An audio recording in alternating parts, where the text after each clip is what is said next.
Welcome to our adjustment of door hinges video. Remove the cover from the hinges.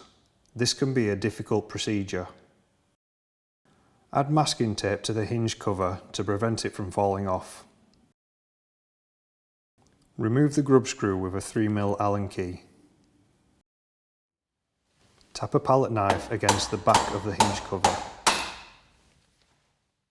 As you can see, the masking tape has prevented the cover falling.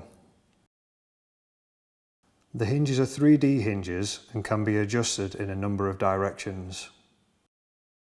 Once you remove the cover, you will see the adjustment plate, which has a gauge with numbers from -6 to +6 millimeters. This is to adjust the lateral movement of the door. You need to loosen the 2 bolts and 2 screws holding the hinge onto the door. Adjust the hinges for left-right movement using a 5mm Allen key.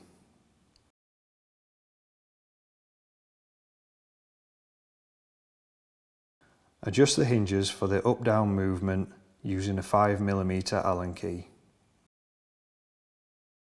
Adjust the hinges for the in-out movement using a 5mm Allen key.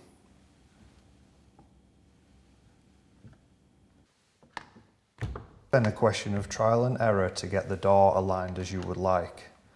As you can imagine, this can be even harder with a double door, as you might have 2 door leaves working against each other.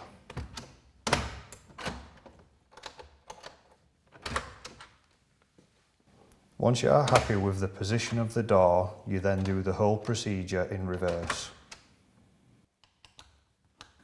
You need to tighten up the bolts and the screws.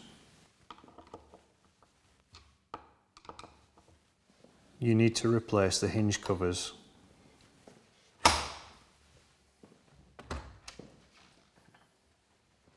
You need to tighten up the grub screw on each hinge with a 3mm Allen key. Enjoy your newly adjusted door. Thank you for watching this video. We hope you found it useful. If you need any further assistance, please get in touch.